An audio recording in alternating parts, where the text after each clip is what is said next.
Hello friends, നമ്മുടെ റോബോട്ടും കമ്പ്യൂട്ടറും mobile ഫോണും എല്ലാം നമ്മുടെ ബ്രെയിൻ ഉപയോഗിച്ച് അല്ലെങ്കിൽ നമ്മുടെ മൈൻഡ് ഉപയോഗിച്ച് കൺട്രോൾ ചെയ്യാൻ പറ്റിയിരുന്നെങ്കിൽ പൊളിയായിരുന്നു അല്ലേ. ശരിക്കും ഇത് പോസിബിൾ ആണെന്ന് മാത്രമല്ല, ഈ ഒരു ടെക്നോളജി ഇപ്പോൾ എല്ലാവർക്കും അവൈലബിൾ ആണ്. നമ്മൾ ഈ ഒരു ടെക്നോളജി ഓർഡിനോയുമായിട്ട് ഇൻറ്റഗ്രേറ്റ് ചെയ്തിട്ട് ഒരു മൈൻഡ് കൺട്രോൾ വീൽ ചെയർ തന്നെ ഉണ്ടാക്കിയിട്ടുണ്ട്. അപ്പോൾ ഈ ഒരു ടെക്നോളജി എന്താണെന്നും ഇത് എങ്ങനെയാണ് വർക്ക് ചെയ്യുന്നതെന്നും ഈ ഒരു ടെക്നോളജി നമുക്ക് നമ്മുടെ സ്വന്തം പ്രോജക്റ്റിൽ എങ്ങനെ ഇംപ്ലിമെൻറ്റ് ചെയ്യാമെന്നായിരിക്കും ഈ ഒരു വീഡിയോയിൽ ഞാൻ നിങ്ങൾക്ക് പറഞ്ഞുതരാൻ പോകുന്നത്. അപ്പോൾ ആദ്യം ഈ ഒരു ടെക്നോളജി എന്താണെന്ന് നോക്കാം. നമുക്ക് ഒരു റോബോട്ട് ആണെങ്കിലും കമ്പ്യൂട്ടർ ആണെങ്കിലും മൊബൈൽ ഫോൺ ആണെങ്കിലും അതിനെ കൺട്രോൾ ചെയ്യാൻ വേണ്ടിയിട്ട് ഒരു ഇൻ്റർഫേസ് ഉണ്ടാവും അല്ലേ. ഒരു ഉദാഹരണം പറയുകയാണെങ്കിൽ നമ്മുടെ റോബോട്ടിൻ്റെ കേസ് നോക്കുകയാണെങ്കിൽ റോബോട്ടിനെ കൺട്രോൾ ചെയ്യാൻ വേണ്ടിയിട്ട് ഒരു ജോയ്സ്റ്റിക് ഉണ്ടാവും, അല്ലെങ്കിൽ നമ്മുടെ മൊബൈൽ ഫോൺ വെച്ചിട്ട് കൺട്രോൾ ചെയ്യാൻ പറ്റും. അതുപോലെ ഒരു കമ്പ്യൂട്ടറിനെ കൺട്രോൾ ചെയ്യാനാണെങ്കിൽ മൗസ് ഉണ്ടാവും, കീബോർഡ് ഉണ്ടാവും. ഇങ്ങനെ ഏതൊരു ഡിവൈസിനെ കൺട്രോൾ ചെയ്യണമെങ്കിലും അതിനൊരു ഇൻ്റർഫേസ് ഉണ്ടാവും. അങ്ങനെയാണെങ്കിൽ കയ്യോ കാലോ ഇല്ലാത്തൊരാളാണെങ്കിൽ എന്ത് ചെയ്യും? അങ്ങനെയുള്ളവർക്ക് വേണ്ടിയിട്ട് സ്പെഷ്യലി ഡിസൈൻ സെൻസേഴ്സ് ഉണ്ട്. ഒരു എക്സാമ്പിൾ പറയുകയാണെങ്കിൽ I blink sensor. I blink sensor എന്ന് പറയുന്നത് നമ്മുടെ കണ്ണടയ്ക്കുന്ന പാറ്റേൺ ഡിറ്റക്ട് ചെയ്തിട്ട് നമുക്കൊരു കമ്പ്യൂട്ടർ അല്ലെങ്കിൽ ഒരു മെഷീനിന് ഒരു ഇൻപുട്ട് കൊടുക്കാൻ പറ്റും. അപ്പോൾ നമുക്കൊരു മെഷീനുമായിട്ട് ഇൻട്രാക്ട് ചെയ്യണമെങ്കിൽ ഏതെങ്കിലും രീതിയിലുള്ള മസിൽ മൂവ്മെൻറ്റ് ആവശ്യമുണ്ടല്ലേ. പക്ഷേ ഈ മസിൽ മൂവ്മെൻറ്റ് ആരാ കൺട്രോൾ ചെയ്യുന്നത്? നമ്മുടെ ബ്രെയിനാണ്. അങ്ങനെയാണെങ്കിൽ നമ്മുടെ മൈൻഡ് റീഡ് ചെയ്തിട്ട് നമ്മുടെ തോട്ട്സിൻ്റെ സിഗ്നൽസ് അല്ലെങ്കിൽ കമാൻഡ്സ് ഒരു മെഷീനിലോട്ട് ഡയറക്റ്റ് കൊടുക്കാൻ പറ്റുകയാണെങ്കിൽ എങ്ങനെയായിരിക്കും? അതിനെയാണ് BCI എന്ന് പറയുന്നത്. BCI എന്ന് വെച്ചാൽ ബ്രെയിൻ കമ്പ്യൂട്ടർ ഇൻ്റർഫേസ്. സിമ്പിളായിട്ട് പറയുകയാണെങ്കിൽ ഈ BCI എന്ന് പറയുന്നത് ഹാർഡ്വെയർ ഇൻ്റർഫേസസ് ആണ്. ഈ ഹാർഡ്വെയർ നമ്മുടെ ബോഡിയിൽ, പ്രത്യേകിച്ച് നമ്മുടെ തലയിൽ കണക്ട് ചെയ്യാൻ പറ്റും. ഈ ഹാർഡ്വെയർ നമ്മുടെ ബ്രെയിൻ ആക്ടിവിറ്റി മെഷർ ചെയ്തിട്ട് ഓർഡിനോ അല്ലെങ്കിൽ ഒരു കമ്പ്യൂട്ടർ പോലുള്ള ഒരു ഡിവൈസിലേക്ക് അയച്ചു കൊടുക്കാൻ പറ്റുന്നു. അവിടെ വെച്ച് അത് പ്രോസസ്സ് ചെയ്തിട്ട് നമുക്കൊരു ഡിസിഷൻ മേക്ക് ചെയ്യാൻ പറ്റുന്നു. അങ്ങനെ നമ്മുടെ മൈൻഡ് വെച്ചിട്ട് ആ ഒരു ഡിവൈസിനെ കൺട്രോൾ ചെയ്യാൻ പറ്റുന്നു. മുന്നോട്ട് പോകുന്നതിന് മുമ്പ് ഈ വീഡിയോ നിങ്ങൾക്ക് ഇൻട്രസ്റ്റിംഗ് ആയിട്ട് തോന്നുകയാണെങ്കിൽ ഈ വീഡിയോ ലൈക്ക് ചെയ്ത് നമ്മളെ സപ്പോർട്ട് ചെയ്യുക. ഇനിയും ഇതുപോലത്തെ വീഡിയോസ് കാണാൻ നമ്മുടെ ചാനൽ സബ്സ്ക്രൈബ് ചെയ്യാനും മറക്കണ്ട. ഇനി ഈ BCI ഹാർഡ്വെയർസ് എങ്ങനെയാണ് വർക്ക് ചെയ്യുന്നതെന്നും എങ്ങനെയാണ് നമ്മുടെ മൈൻഡ് റീഡ് ചെയ്യുന്നതെന്നും പറഞ്ഞുതരാം. അതിനു മുമ്പ് ഞാൻ നിങ്ങളോടൊരു ചോദ്യം ചോദിക്കട്ടെ. നമ്മുടെ ബ്രെയിനും ബോഡി പാർട്സുമായിട്ട് കമ്മ്യൂണിക്കേറ്റ് ചെയ്യുന്നത് എങ്ങനെയാണെന്ന് അറിയാമോ? ഇവർ തമ്മിൽ കമ്മ്യൂണിക്കേറ്റ് ചെയ്യുന്നത് നെർവ് ഇമ്പൾസസ് വഴിയാണ്. നെർവ് ഇമ്പൾസ് എന്ന് വെച്ചാൽ സിമ്പിളായിട്ട് പറയുകയാണെങ്കിൽ ഇലക്ട്രിക്കൽ സിഗ്നൽസ് ആണ്. ഒരു എക്സാമ്പിൾ പറയുകയാണെങ്കിൽ ഞാനിപ്പോൾ ഒരു വസ്തുവിനെ തൊട്ടു എന്ന് വെച്ചോളൂ. ഈ ഒരു സമയത്ത് ഇവിടെ നിന്നൊരു ഇലക്ട്രിക്കൽ സിഗ്നൽ എൻ്റെ ന്യൂറോൺ വഴി എൻ്റെ ബ്രെയിനിലെത്തുന്നു. അങ്ങനെയാണ് എൻ്റെ ബ്രെയിൻ അറിയുന്നത് ഞാനൊരു വസ്തുവിൽ തൊട്ടിട്ടുണ്ടെന്ന്. അപ്പോൾ ഇങ്ങനെയുള്ള കാര്യങ്ങൾ നമ്മൾ അറിയുന്നതും ഫീൽ ചെയ്യുന്നതും ഈ ഇലക്ട്രിക്കൽ ഇമ്പൾസസ് കാരണമാണ്. പക്ഷേ ഈ ഇലക്ട്രിക്കൽ ഇമ്പൾസിൻ്റെ പ്രശ്നം എന്താണെന്ന് വെച്ചാൽ ഇതിൻ്റെ മാഗ്നിറ്റ്യൂഡ് എന്ന് പറഞ്ഞാൽ വളരെ ചെറുതാണ്, മൈക്രോവോട്ട് ലെവലിലാണ്. അതുകൊണ്ട് തന്നെ ഇത് റിലയബിൾ അല്ല. പക്ഷേ ഈ ചെറിയ വോൾട്ടേജിനെ നമുക്ക് റീഡ് ചെയ്ത് ആംപ്ലിഫൈ ചെയ്ത് ആവശ്യമില്ലാത്ത ഫ്രീക്വൻസി എല്ലാം ഫിൽട്ടർ ചെയ്ത് കളഞ്ഞിട്ട് നമുക്ക് നമ്മുടെ ആവശ്യത്തിന് എടുക്കാൻ വേണ്ടിയിട്ടുള്ള ടെക്നോളജീസ് അവൈലബിൾ ആണ്. അതിൽ ഏറ്റവും കൂടുതലായിട്ട് യൂസ് ചെയ്യുന്ന ടെക്നോളജിയാണ് EEG അല്ലെങ്കിൽ ഇലക്ട്രോ എൻസെഫലോഗ്രാഫി. EEGയിൽ ചെയ്യുന്നത് എന്താണെന്ന് വെച്ചാൽ നമ്മുടെ തലയിൽ അല്ലെങ്കിൽ നമ്മുടെ നെറ്റിയിൽ പല ടൈപ്പ് ഇലക്ട്രോഡ്സ് കണക്ട് ചെയ്യും. ഇലക്ട്രോഡ്സ് എന്ന് പറയുമ്പോൾ ഏകദേശം ഇതുപോലെ ഇരിക്കും. ഇതിൻ്റെ നടുക്ക് നിങ്ങൾക്ക് നോക്കിയാൽ അറിയാം ഒരു ഇലക്ട്രിക്കൽ കോൺടാക്റ്റ് ഉണ്ടാവും. അതുപോലെ ഇപ്പുറത്തെ സൈഡിൽ ഒരു വയർ കണക്ട് ചെയ്യാൻ വേണ്ടിയിട്ടുള്ള ഒരു പ്ലഗ് പോലത്തെ ഒരു സംഭവം ഉണ്ടാവും. ഇത് നമ്മുടെ നെറ്റിയിൽ കണക്ട് ചെയ്യും ഇതുപോലെ. അപ്പോൾ ഇതുപോലത്തെ ഇലക്ട്രോഡ്സ് നമ്മുടെ തലയിൽ പെർട്ടിക്കുലർ പോയിന്റ്സിൽ കണക്ട് ചെയ്തിട്ട് നമ്മുടെ ബ്രെയിൻ ഓരോ കാര്യങ്ങൾ പ്രോസസ്സ് ചെയ്യുന്ന സമയത്തുണ്ടാവുന്ന ചെറിയ ചെറിയ വോൾട്ടേജ് ഫ്ലക്ച്വേഷൻസ് റെക്കോർഡ് ചെയ്തിട്ട് ആ സിഗ്നൽസിനെ നമ്മൾ പ്രോസസ്സ് ചെയ്യും. അങ്ങനെയാണെങ്കിൽ ഒരു ചോദ്യം, നമ്മൾ ഒരൊറ്റ ഇലക്ട്രോഡ് യൂസ് ചെയ്യാതെ മൾട്ടിപ്പിൾ ഇലക്ട്രോഡ്സ് യൂസ് ചെയ്യുന്നത് എന്തുകൊണ്ടായിരിക്കും? കാരണം നമ്മൾ ചെയ്യുന്ന ഓരോ ടാസ്കും ഹാൻഡിൽ ചെയ്യുന്നത് ബ്രെയിനിൻ്റെ ഓരോ പാർട്സ് ആണ്. അതുകൊണ്ട് തന്നെ ഓരോ ടാസ്കിനും സെപ്പറേറ്റ് ആയിട്ടുള്ള ഇലക്ട്രിക്കൽ സിഗ്നൽസ് ആയിരിക്കും.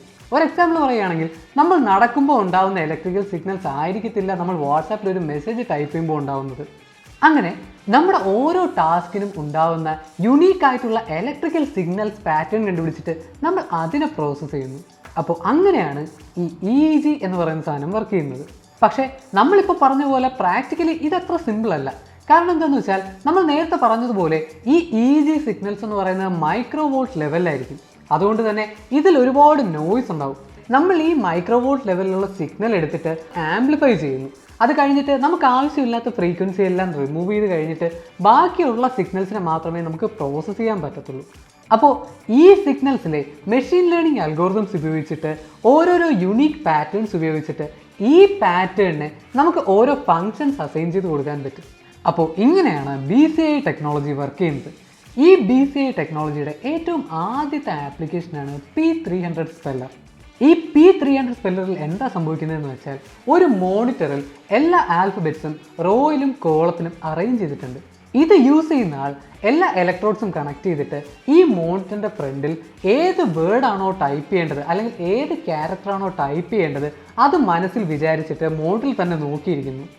എന്നിട്ട് ഈ മോണിറ്ററിൽ കാണുന്ന എല്ലാ റോസും കോളംസും ഒന്നൊന്നായിട്ട് ബ്ലിങ്ക് ചെയ്യാൻ തുടങ്ങുന്നു, അല്ലെങ്കിൽ ഒന്നൊന്നായിട്ട് ഫ്ലാഷ് ചെയ്യുന്നു. നമ്മൾ മനസ്സിൽ വിചാരിക്കുന്ന അക്ഷരം ഫ്ലാഷ് ചെയ്യുന്ന സമയത്ത് അതിന് കറസ്പോണ്ടിങ് ആയിട്ടുള്ള ഒരു ന്യൂറൽ ആക്ടിവിറ്റി ഉണ്ടാകുന്നു. ഈ ന്യൂറൽ ആക്ടിവിറ്റിയാണ് P300 എന്ന് പറയുന്നത്. അപ്പോൾ ഈ P300 ന്യൂറൽ ആക്ടിവിറ്റി ഡിറ്റക്ട് ചെയ്തിട്ട് അതിന് കറസ്പോണ്ടിങ് ആയിട്ടുള്ള ലെറ്റർ കമ്പ്യൂട്ടർ ടൈപ്പ് ചെയ്യുന്നു. ഇതാണ് BCI ടെക്നോളജിയുടെ ഏറ്റവും ആദ്യത്തെ ആപ്ലിക്കേഷൻ എന്ന് പറയുന്നത്. പക്ഷേ ഇപ്പോൾ അതൊന്നുമല്ല കേട്ടോ, നമുക്ക് വേറെയും ഒരുപാട് യൂസ്ഫുൾ ആയിട്ടുള്ള കാര്യങ്ങൾ ചെയ്യാൻ പറ്റും. വേണമെങ്കിൽ ഒരു ഡ്രോൺ പറത്താൻ പറ്റും, റോബോട്ടിക് ക്യാം കൺട്രോൾ ചെയ്യാൻ പറ്റും. ഇങ്ങനെ ഒരുപാട് യൂസ്ഫുൾ ആയിട്ടുള്ള കാര്യങ്ങൾ ഇപ്പോൾ നമുക്ക് ചെയ്യാൻ പറ്റും. ഈ BCI ടെക്നോളജി എന്ന് പറയുന്നത് ഒരുപാട് റിസർച്ച് നടക്കുന്ന ഒരു ഫീൽഡാണ്. നിങ്ങളൊന്ന് ആലോചിച്ച് നോക്കിയാൽ കുറച്ച് നാൾ കഴിയുമ്പോഴത്തേക്കും നിങ്ങൾക്ക് ഗൂഗിളിൽ എന്തെങ്കിലും സെർച്ച് ചെയ്യണമെങ്കിൽ നമ്മുടെ ഫോൺ അല്ലെങ്കിൽ കമ്പ്യൂട്ടർ കീബോർഡ് ടൈപ്പ് ചെയ്യാതെ തന്നെ നമ്മൾ മനസ്സിൽ വിചാരിക്കുന്ന ഇൻഫർമേഷൻ ഫെച്ച് ചെയ്യാൻ പറ്റിയിരുന്നെങ്കിൽ, അല്ലെങ്കിൽ നമ്മൾ മനസ്സിൽ വിചാരിക്കുന്ന ഒരു ഇമേജ് അല്ലെങ്കിൽ ഒരു സിനിമ കിട്ടിയിരുന്നെങ്കിൽ. അതുപോലെ ഈ ഒരു ടെക്നോളജി ഉപയോഗിച്ചിട്ട് എനിക്ക് പേഴ്സണലി കിട്ടിയാൽ കൊള്ളാം എന്ന് തോന്നിയൊരു കാര്യം എന്താണെന്ന് വെച്ചാൽ, ചില സമയത്ത് നമ്മൾ പാട്ടുകളൊക്കെ മറന്നു പോകും അല്ലേ, നമ്മൾ അതിൻ്റെ ലിറിക്സ് മറന്നു പോകും, അല്ലെങ്കിൽ നമ്മളത് ഏത് സിനിമയാണെന്ന് മറന്നു പോകും. പക്ഷേ ആകെപ്പാടെ നമ്മുടെ മനസ്സിൽ അതിൻ്റെ ഒരു ട്യൂണ് മാത്രം കാണും അല്ലേ. അതുകൊണ്ട് തന്നെ നമുക്ക് ഗൂഗിളിൽ സെർച്ച് ചെയ്യാനോ ഒരാളോട് ചോദിക്കാനോ പറ്റത്തില്ല. അപ്പോൾ അങ്ങനെ വരുന്ന സിറ്റുവേഷൻസിൽ നമ്മുടെ മൈൻഡിലുള്ള ഡേറ്റ റീഡ് ചെയ്തിട്ട് അത് വെച്ച് നമുക്ക് പാട്ട് ഫെച്ച് ചെയ്യാൻ പറ്റിയിരുന്നെങ്കിൽ എന്ത് രസമായിരുന്നു അല്ലേ. ഇപ്പോൾ എല്ലാ ഇൻഫർമേഷനും നമ്മുടെ ഫിംഗർ ടിപ്സിലാണെങ്കിൽ ഈ ഒരു ടെക്നോളജി വളർന്നു വരുന്ന സമയത്ത് എല്ലാ ഇൻഫർമേഷനും നമ്മുടെ ബ്രെയിൻ ടിപ്സിലായിരിക്കും അല്ലേ. ഞാൻ നേരത്തെ പറഞ്ഞ പോലെ ഈ BCI എന്ന് പറയുന്നത് ഒരുപാട് റിസർച്ച് നടക്കുന്നൊരു ഫീൽഡാണ്. റിസർച്ച് നടക്കുന്നത് മാത്രമല്ല, ഒരുപാട് വലിയ വലിയ ആൾക്കാർ ഫണ്ട് ചെയ്യുന്നൊരു ഫീൽഡും കൂടിയാണ് ഈ BCI. എലോൺ മസ്കിൻ്റെ ഒരു കമ്പനി ഉണ്ട്, നിങ്ങൾക്ക് വേണമെങ്കിൽ ഗൂഗിളിൽ നിന്ന് നോക്കാവുന്നതേ ഉള്ളൂ. ഈ കമ്പനിയുടെ പേരാണ് ന്യൂറാലിങ്ക്. ഇവർ ഫോക്കസ് ചെയ്യുന്നത് ഈ ഒരു ഫീൽഡിലാണ്. ഹ്യൂമൻ ഇൻ്റലിജൻസും തോട്ട്സും ഒരു മെഷീനുമായിട്ട് ഓഗ്മെൻറ്റ് ചെയ്യുക എന്നുള്ളതാണ് അവരുടെ ഗോൾ. ഇനി ഇൻട്രസ്റ്റിംഗ് ആയിട്ടുള്ള കാര്യങ്ങളിലേക്ക് കിടക്കാം. ഈ പറഞ്ഞ ടെക്നോളജി നമ്മളെപ്പോലുള്ള സാധാരണക്കാർക്ക് എങ്ങനെ പ്രോജക്റ്റ് ചെയ്യാൻ യൂസ് ചെയ്യാമെന്ന് നമുക്കൊന്ന് നോക്കാം. നമ്മളിപ്പോൾ പറഞ്ഞ ടെക്നോളജി നമ്മളെപ്പോലുള്ളവർക്ക് മാർക്കറ്റിൽ അവൈലബിൾ ആക്കുന്ന 1-2 കമ്പനികളുണ്ട്. അതിൽ ഏറ്റവും ആദ്യത്തെ കമ്പനി എന്ന് പറയുന്നത് ന്യൂറോസ്കൈ ആണ്. നിങ്ങൾക്ക് വേണമെങ്കിൽ ന്യൂറോസ്കൈയുടെ വെബ്സൈറ്റിൽ കയറി നോക്കാം.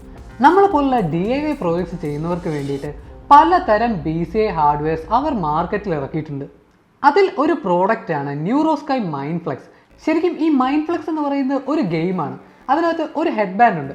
ആ ഹെഡ് ബാൻഡിൽ 3 ഇലക്ട്രോഡ്സ് ഉണ്ട്. അപ്പോൾ ഈ ഹെഡ് ബാൻഡ് നമ്മുടെ തലയിൽ കണക്ട് ചെയ്തിട്ട് ഒരു സ്പോഞ്ച് ബോളിനെ മൈൻഡ് കൊണ്ട് കൺട്രോൾ ചെയ്യുന്നൊരു ഗെയിമാണ്. നമ്മൾ മൈൻഡ് കൺട്രോൾ വീൽ ചെയർ ഉണ്ടാക്കിയത് ഈ ഒരു ഹാർഡ്വെയർ വെച്ചിട്ടാണ്. ഈ ഒരു ഹെഡ് ബാൻഡിൻ്റെ സർക്യൂട്ടിൽ ചെറിയ രീതിയിലുള്ള മോഡിഫിക്കേഷൻസ് വരുത്തിയിട്ട് നമ്മളിതിനെ Arduinoയിലേക്ക് കണക്ട് ചെയ്തു. എന്നിട്ട് Arduino ഉപയോഗിച്ചിട്ട് നമ്മുടെ ബ്രെയിൻ സിഗ്നൽസ് റെക്കോർഡ് ചെയ്തു. അത് വെച്ച് നമ്മുടെ വീൽ ചെയർ കൺട്രോൾ ചെയ്തു. ഈ മൈൻഡ് ഫ്ലെക്സ് മാത്രമല്ല, ഇവർക്ക് വേറെയും ഒരുപാട് നല്ല നല്ല ഹാർഡ്വെയർസ് അവൈലബിൾ ആണ്. ഇതുപോലത്തെ വേറൊരു ഹാർഡ്വെയർ ആണ് എമോട്ടീവ് എപ്പോക്ക്. ഈ എമോട്ടീവ് എപ്പോക്ക് വെച്ചിട്ടാണ് നമ്മൾ സാധാരണ ബ്രെയിൻ കൺട്രോൾ ഡ്രോൺ റേസസ് നടത്തുന്നത്. പക്ഷേ നമ്മൾ സാധാരണ ചെയ്യുന്ന പ്രോജക്ട്സ് പോലെ അത്ര എളുപ്പമല്ല ഈ BCI വെച്ച് ചെയ്യുന്ന പ്രോജക്ട്സ് എന്ന് പറയുന്നത്. കാരണം ഇതിനകത്ത് ഒരുപാട് കാൽക്കുലേഷൻസ് വരും, ട്യൂണിങ് വരും. മാത്രമല്ല ഇത് വെച്ചിട്ട് ഒരു റോബോട്ടിനെ കൺട്രോൾ ചെയ്യുക എന്ന് പറയുന്നത് അത്യാവശ്യം ഡിഫിക്കൽട്ടായിട്ടുള്ളൊരു ടാസ്ക്കാണ്. പക്ഷേ ചെയ്യാൻ പറ്റും. ഈ BCI ടെക്നോളജി വെച്ച് ഉണ്ടാക്കിയ നമ്മുടെ ഈ ബ്രെയിൻ കൺട്രോൾഡ് വീൽ ചെയറിന് അതിൻ്റേതായ ചലഞ്ചസും ഉണ്ടായിരുന്നു. കാരണം നമ്മൾ ഉദ്ദേശിക്കുന്ന രീതിയിൽ ഈ റോബോട്ടിനെ കൊണ്ടുപോകുക എന്ന് പറയുന്നത് അത്ര എളുപ്പമുള്ള കാര്യമല്ല. ഒന്ന്, ഞാൻ നേരത്തെ പറഞ്ഞതുപോലെ ഈ നോയ്സിൻ്റെ പ്രശ്നമുണ്ട്. 2, നമ്മൾ വിചാരിക്കുന്ന പോലെ നമ്മുടെ തോട്ട്സിനെ കൺട്രോൾ ചെയ്യുക എന്ന് പറയുന്നത് അത്ര എളുപ്പമുള്ള കാര്യമല്ല. അപ്പോൾ ഈ ഹാർഡ്വെയർ നല്ല രീതിയിൽ റിഫൈൻ ചെയ്യണമെന്ന് മാത്രമല്ല, നമ്മുടെ ബ്രെയിനിനെ, നമ്മുടെ മൈൻഡിനെ നല്ല രീതിയിൽ ട്രെയിൻ ചെയ്യണം. നമ്മുടെ ഗ്രൂപ്പിലെ ആസ്ട്രോബോയ് ഇപ്പോൾ പ്രോജക്റ്റ് ചെയ്യാൻ വേണ്ടിയിട്ട് റിസർച്ച് ചെയ്യുന്നൊരു ഫീൽഡാണിത്. അപ്പോൾ പുള്ളിക്കാരൻ്റെ നിന്ന് നമുക്ക് നല്ലൊരു പ്രോജക്റ്റ് താമസിയാതെ എക്സ്പെക്റ്റ് ചെയ്യാം. ഇനിയും ഇതുപോലത്തെ യൂസ്ഫുൾ ആയിട്ടുള്ള ഇൻട്രസ്റ്റിംഗ് വീഡിയോസ് കാണാൻ നിങ്ങൾക്ക് താല്പര്യമുണ്ടെങ്കിൽ ഈ ചാനൽ സബ്സ്ക്രൈബ് ചെയ്ത് ഈ വീഡിയോയുടെ താഴെ കമൻറ്റ് ചെയ്ത് ഞങ്ങളെ അറിയിക്കുക. അപ്പോൾ അടുത്ത വീഡിയോയിൽ നമുക്ക് വീണ്ടും കാണാം.